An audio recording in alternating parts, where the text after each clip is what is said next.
So, Yes. hello everybody, welcome back to yet another episode of our series Rising Stars, which profiles the emerging talent in the music industry. And today we have a great singer, music composer, Mihir Chandan with us. We welcome you here today. All right. Thank you, Ojaswi, for the sweet intro. Really happy to be here and grateful. So super excited for the session ahead. Please tell me. Yeah, so my first question to you, Mihir, is that your musical journey is quite diverse in terms of transitioning from a handpan and draft player to a composer, live looper, and music producer. So, can you share the key moments or influences that led to this influence evolution of your musical career? So, tell us about your musical journey so far. All right. Well, I have always been into percussions and I've come across handpan. And Mm-hmm. handpan is one of the few instruments in the world which is not just rhythmic in nature but also melodic. Mm-hmm. When I say rhythmic, I'm talking about your drums, anything which provides a beat, and melodic is anything which provides a tune, a melody. Yeah. So this is one of the few instruments in the world which does both. So Mm-hmm. I think the instrument itself expanded my horizon and made me look at melody, which I would probably have ignored in the past. So Yeah. that's where it grew, and slowly and steadily, I started exploring more. I picked up the flute. I learned the Indian bassuri. I've recently picked up the saxophone, and I'm exploring that. And because I do a lot of music production, keyboard and synth is a major part of Yeah. creating any harmonies and synths. So keyboard and eventually playing more and playing more live shows and getting feedback from the people. I realize what people really want. And eventually it's just keeping your ears open and people will always tell you, especially when you're doing weddings, people are quite straight about it and people will tell you if you're boring, people will tell you if you're fun, people will tell you if they had a great time. And whichever the case, I think weddings really, brings people together. And more importantly, if you're not there creating a vibe at a wedding, people will let you know.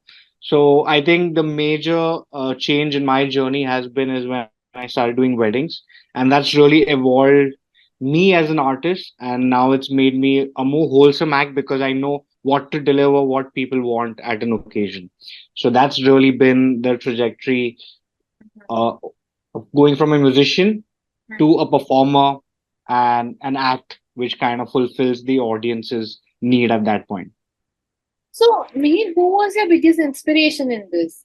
Who inspired you to become a singer, a musician, a live performer, basically? Well, my biggest inspiration was this artist called Monolink, Oh, Stephen. yeah. He's a German techno a music producer. He's a Mhm. singer, guitarist, and he also produces techno music.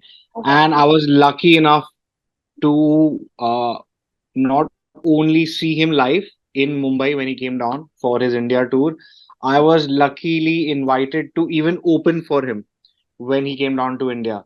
So That's this was a 8-10,000 people massive concert where I was opening the stage for him. So it's a big thing.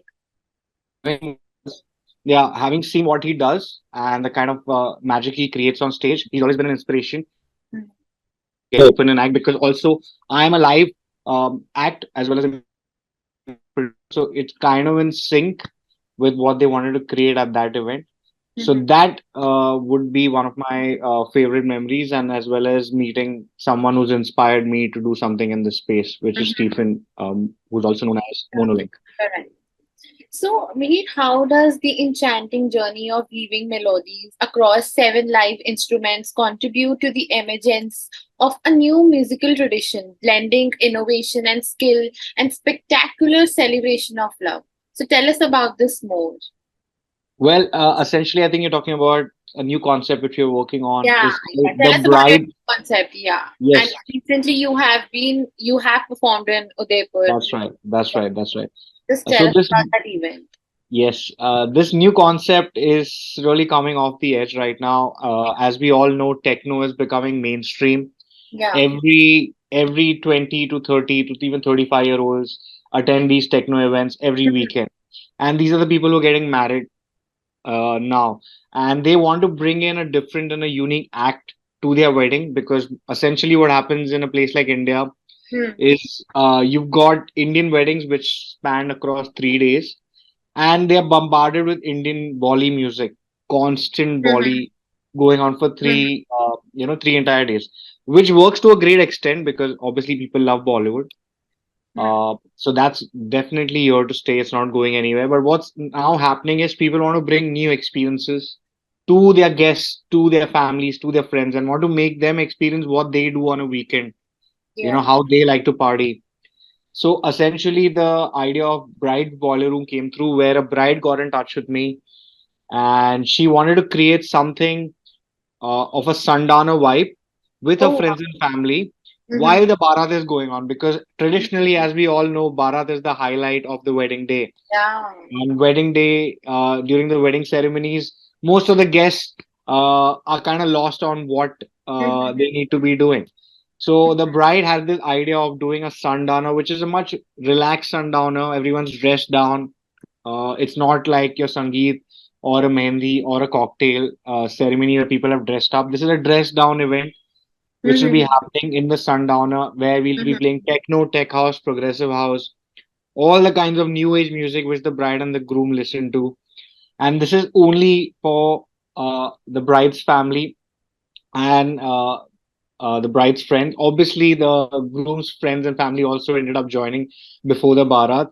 But the idea is that we've been in a society where on the wedding day, the groom has, a massive ceremony for him, which is the Bharat, and the whole family of the groom side is getting involved. But we don't have anything for the bride side. And that's where this idea came through, where we called it the boiler room, because boiler room is more like a setup where we're playing these kind of genres, techno, tech house, Hmm. progressive house, and it's more inclusive because people are in and around the DJ console and the instruments. It's a very laid back setup, and this is happening at the sundown, so it kind of brings the family together and it gives a new twist to the wedding, because people are not used to these kind of Hmm. events happening.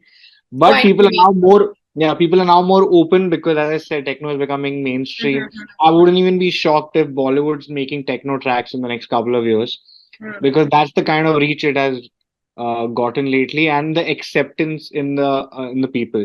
So especially my act works well in this segment, is because I play 7 instruments while this act is going on. So I would be DJing a track, and every Hmm. new track I would bring in a new instrument. So a Wow. track I would bring in the flute, another track I would Hmm. bring in the handpan, the other track I would bring in a saxophone, Hmm. and all the other tracks I would be bringing in the drums or a darbuka or a djembe.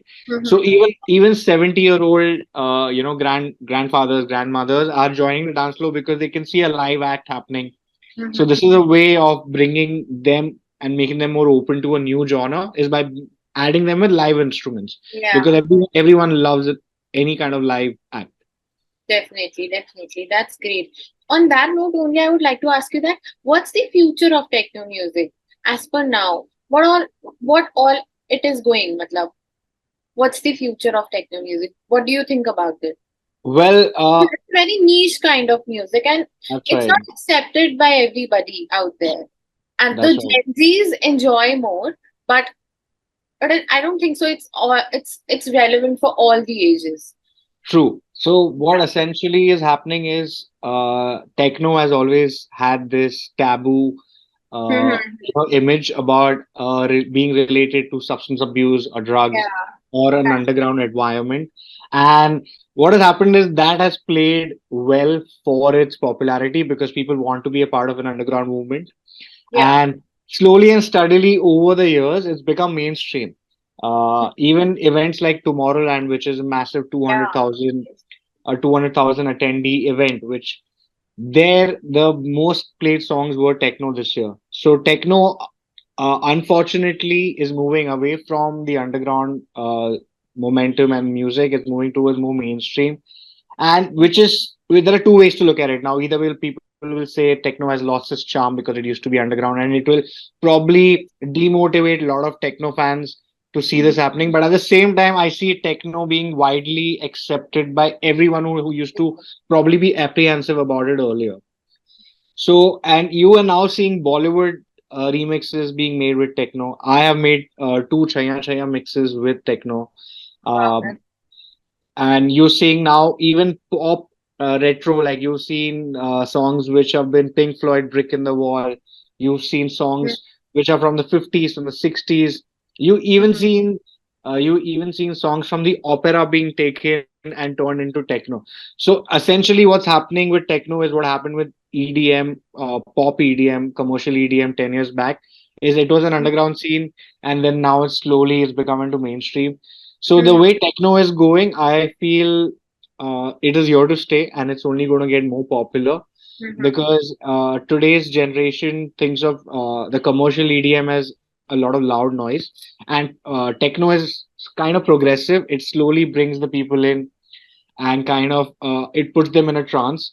So I guess every genre has its day, and I think techno has the next 10 years to come. And I wouldn't be surprised, as I said, if Bollywood or any mainstream or even folktronic kind of mixes this up and makes it a own. And every country is having its own signature. Mm-hmm. In India, we're mixing it with classical music. In places like Turkey, it's been mixed with darbuka and a few other percussive sounds. In Arabic, it's been mixed with a lot of other string instruments. So it's getting a texture of its own in each country. And the world we live in right now, anything can get viral overnight. So it's just the matter of time where techno becomes a household genre, and it's probably going to be moving away from its taboo, uh Yeah, definitely. yeah, taboo positioning that is. Any techno artist you look up to, that this is my favorite, he plays so well and that stuff.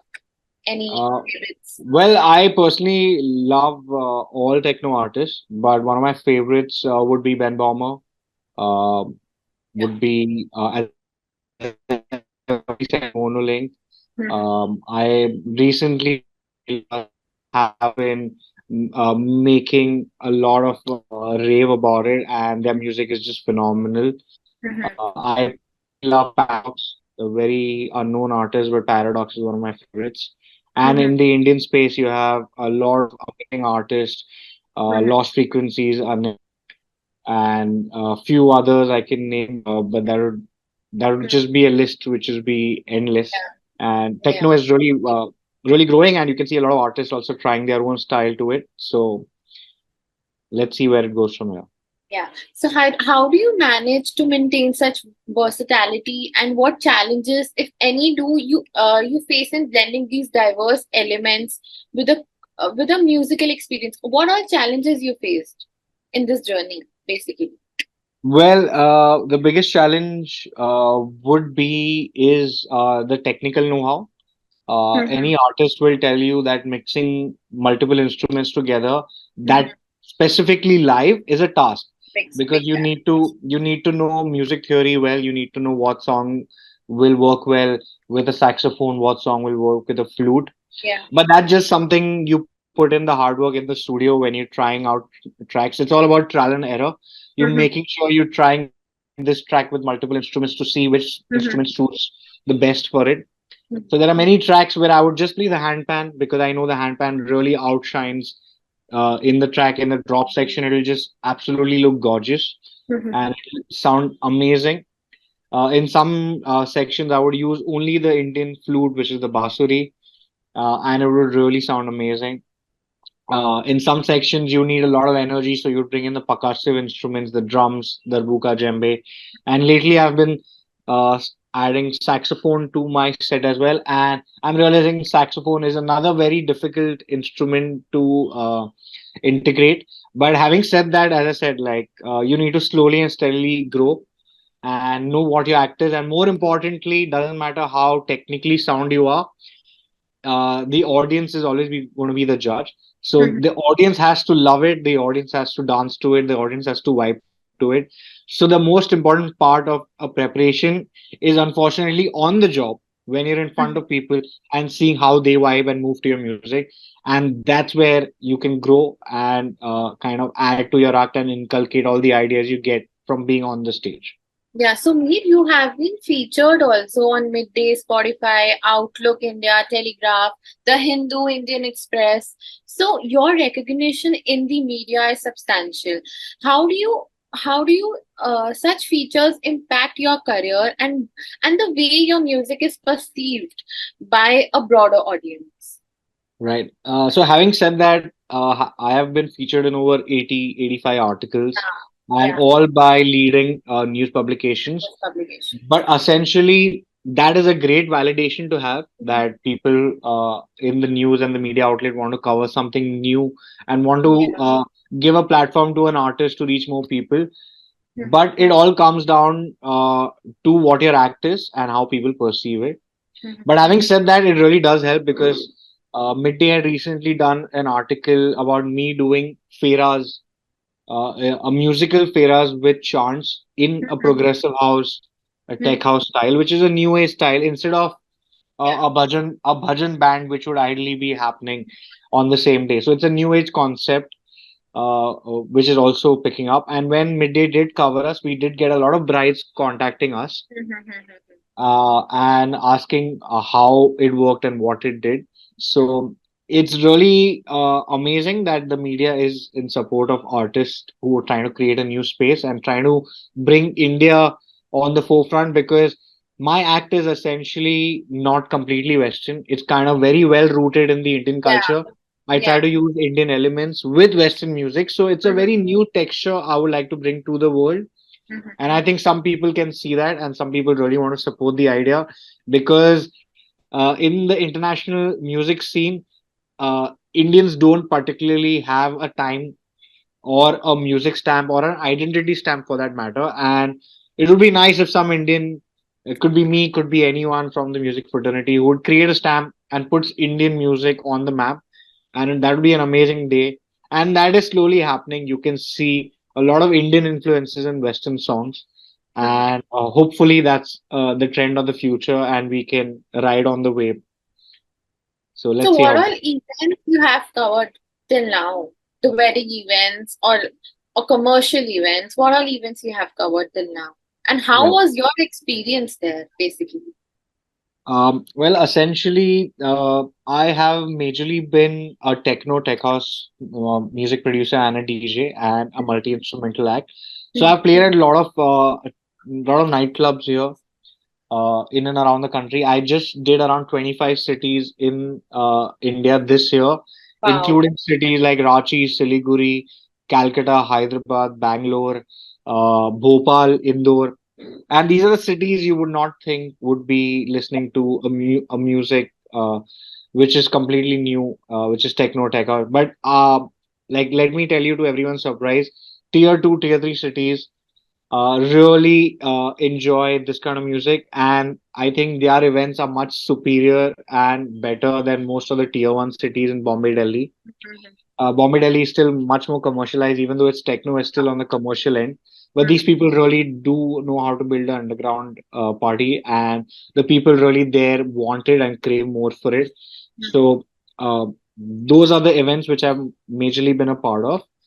Eventually, I've played at a few big concerts, one being Monolink. I've played at, those who know, they know, it was again an underground concert happened in Bombay at Nesco, which was again 4 to 5 thousand people. I played at one of India's biggest electronic festivals called the Namaskrev, Oh, which yeah. which happened in Khimsar in Rajasthan, which was a magical location right in the middle of the dunes. There's a small oasis, a lake right in the middle of Khimsar.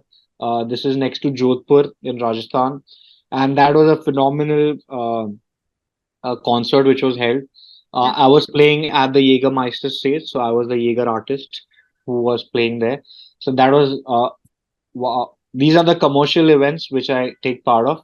And when people see me playing at these events, they would want to bring this kind of an act to their weddings and to their celebrations. It could not just be weddings, it could even be a 55-year-old's birthday, who I literally played last week. I played for a 50-year-old's birthday who wanted to just have a techno event. Yeah. And it's amazing to see that people from 55-year-olds to 18-year-olds all are accepting and loving this genre. Mhm. Uh, and as I said, like, the weddings have just been a part of my journey from last year. Mm-hmm. And in 1 year, I've done close to 90, 95 weddings. And weddings are constantly growing because they really want to bring a unique act to their audience. Yeah. Because, as I said, Bollywood is going nowhere, it's here to stay. But at the same time, new experiences are going to be added to weddings. And I would not be surprised if one entire day is being dedicated away from Bollywood. It could be tech house, progressive house. It could even be a Kavali night, which is also Yeah. a thing which is making in. There's a Kavali night happening. So people want to bring in new experiences to New their events. experience. Yeah. And that's where I would be playing. Wherever there's a unique act Hmm. which is required, is that's the time I get a call. Yeah. Not just techno, it could be in any space. Hmm. Someone because an act like mine brings in multiple instruments as well Hmm. as DJing, so it's kind of a wholesome act by itself, and I do it all by myself. It's solo, Hmm. and people love the idea of one artist doing so many instruments and DJing at the same time. So yeah, hopefully more weddings to come, more concerts. For me, do you have a team, or you play all alone, or and whenever you go for your live performances, so do you have any creative process regarding that? Any you would like to discuss behind the scenes? Right. So the biggest like, I mean, this will probably be from the artist's end. I'm not sure if how many people in the audience care Yeah. about it. But the Hmm. biggest task any live act has is the sound check. Now, this Yeah. is not talked about a lot. Hmm. Like even bands go through this. Every live act which requires a mic and Hmm. the sounds are created live, it's a task and it's a massive pain in the ass, pardon my words, Hmm. but it takes more time than the act. Like my act would usually be 120 minutes, but there would be times where I would be sound testing for 3 hours straight, and it makes it an even uphill climb for an artist like me because I'm doing it solo. So I need to sound test 7 to 8 instruments and work with the sound engineer who's present there. And in some events, I can take my own sound engineer, which really helps. But in cases where I don't have my sound engineer, I need to work with a team which is on ground there. And the on ground sound engineers testing 7 instruments and then making sure they mix well with the DJ set which I have produced. So it's quite a task, and that's the most difficult part of any live act. Hmm. And not just me, I'm sure a lot of live acts out there are going through the same. That's just one of the biggest back end talks, which I think just gets ignored. And that's the in fact most of the live artists spend most of their time sound testing than the actual act, and that's something surprisingly people don't know about. That there's a lot of hard work which goes at the back end. So maybe looking ahead, what are your aspirations, goals, and future of your musical career? And what all we can expect? Matlab, what all weddings you will be performing? What are the future projects you are looking for? Well, I personally would love to see me playing at more weddings, obviously, because I want to bring this act to the friends and families. And Same. especially, this is a gift from the brides or the groom's family to their audience and to their loved ones. So it's my job to Yeah. make sure they have a great time. And it still, at the same time, it still looks like a wedding event. So that's always Mhm. been a task, and it's always been a fun event to be a part of. Having said that, I'm already doing 3, 4 international weddings this year. I'm playing in Vietnam, I'm playing in Oman, I'm playing in Italy, and I'll be also be going to Thailand in Jan. And these Okay. are all these events where they want to create, because these are happening internationally. They want to create an international ambience. They want to make sure they are still creating an Indian event, but at the same time, it's still Western or has an international sound or a soundscape to it. But that's from the events which are from the wedding Nice. space. But essentially, I would love to play more festivals. I'm Mhm. playing at the Coffee Fest, which is happening at the Geo World Oh, on the 25th and 26th of November. So that's those are the kind of events I want to be a part of. I yeah. personally, my future plans would be to play as many festivals in the country as possible, and then move towards Southeast Asia, Dubai, which would be the nearest to India, and play at big festivals there and bring an act which is not just Indian but at the same time international together. And my dream would be to will like any artist in the electronic space, the biggest dream they would have is to play at platforms like Tomorrowland. Hmm. That Yeah, would be one of the top bucket list uh, um, things to take at. So Tomorrowland would be right up there on the top of every artist list, and that would be one of mine. But also, having said that, places like Mexico, they have the Tulum Fest, which is again a very well-known event for techno community. So that would be an amazing place to play at as well. So if you would ask me what my top three goals would be to play at Tomorrowland in Europe, would be to play in underground festivals which happen in Mexico or the US. And lastly, it would be to play at events which are happening from the Indian government side, from the Indian tourism, because that's been a dream of mine to represent India in some way or the other. And I think if I can attach myself to the Indian tourism, is to bring Indian music with a little bit of a Western salt, with a little bit of a Indian masala, and bring these together and hopefully make India a place where people can come to and experience this life in the country. that's great, Mihir. So, any advice for budding artists you would like to give?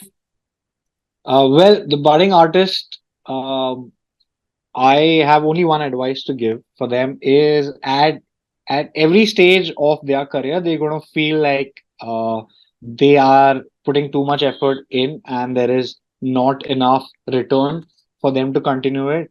I just have to say, you got to pick up the call, call your friends. You got to make sure you got to find out someone they know. If you have one event, make sure 50 of your friends show up to support you, because what happens is people get in this habit of not bothering their friends and family, but what they don't realize is when you make that call for help, people go out of their way to help you, because people who love you will want to be there for you and support you. So as an artist, I feel like if you're playing for 50 people, your job is to make sure you kill it for the 50 people, and eventually that number will keep growing, and that's where you can also grow as an artist. If you can keep even five people happy who are front of you, and you're Mhm. paying for those five people, if they go back saying that they had the best time of their lives, they're going to bring another five people the next time. So Yeah. I think it's an advice any artist can give. I know it sounds as cliche as it is, but trust me, every artist has goes to go through the journey of playing for five people, then playing for 5,000 people, and you got to own each and every listener one at a time. So that's a journey every artist has to take. Thank you so much, Mihir, for your time, and thank you for joining in. It was a pleasure to have you here. Thank you so much. Yes, thank you, Ojasvi. Thank you Thank so you. much. Thank you so much.